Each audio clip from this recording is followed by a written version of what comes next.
In this video, I'd like to show you one of my favourite things about LbQ in terms of how you can be very flexible with it and use it to look at more than one topic at once. There's two ways you can do this. When running a question set, you can actually run more than one question set at once. So once you are already running a question set, you can choose to add another set and run, say, 3 question sets at once. I like to do that for a revision lesson, and perhaps pupils can dip into and out of the different tasks and spend different amounts of time working on topics that they feel are their weaker areas. But I really want to focus on the My Question collection, or as I like to call it, pick and mix. This enables you to make your own question set very, very quickly using existing questions.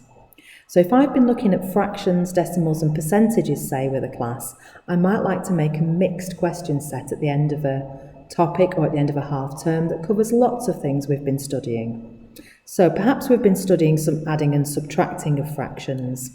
So if I click on that first, I can select some questions. I don't want anything from understanding because that's quite straightforward.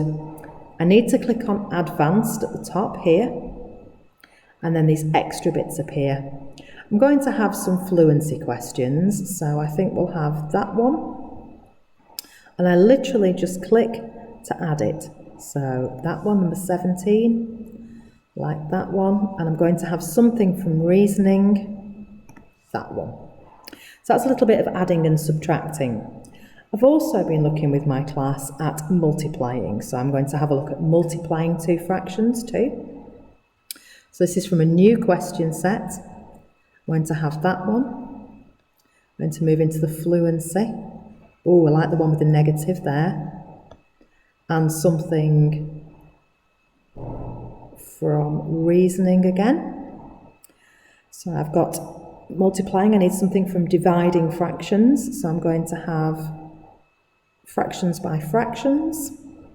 Again, I don't want anything from understanding, because I'm hoping we're past that point. Couple from fluency, and then I'm going to move straight to problem solving and give them something challenging to do. I would, of course, normally take far more time selecting these questions. So that's perhaps my fractions work. Then I'm going to move to decimals and percentages. And I'm going to have a quick look at finding a percentage of an amount, because we've been doing some of that too. And pop in some questions that I like from there, and also converting between fractions and decimals, in fact percentages, fractions and decimals. So I'm going to give a nice mix of questions there. There we are. Now, whilst I've been doing that and selecting those questions, they've been put into a collection here at the top right. So you can see now I've got 17 questions that I've selected.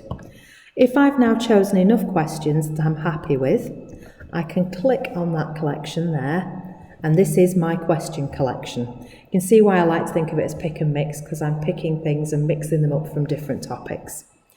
I can now put these questions into a different order if I want to, so I could choose to put all my easier questions at the beginning, and I literally just pick them up and drag them into the order that I want them to be in my question set. If I change my mind about a question, I can say, oh, I don't like that one after all, we'll just delete that one, and it's gone. So once I'm happy with my question set that I've made, all I need to do now is save it and give it a name. I'm just going to call it test.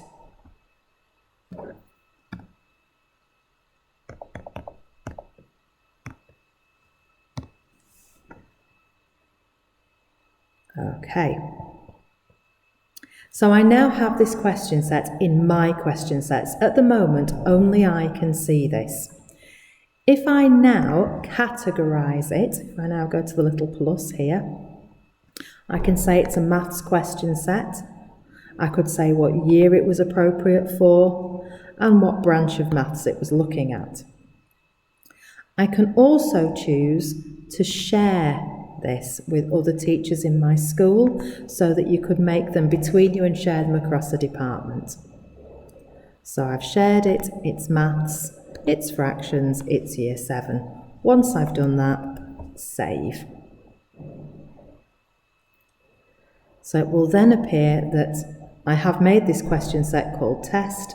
There's 16 questions in it, and it's shared with everybody at Ribblesdale School. So all of the staff here will also now get that in their question collection, and it's something that they could use. I hope that's been helpful. It's one of the things I think is really good, that you've got quality questions that you can then mix and match to the way you want to use them.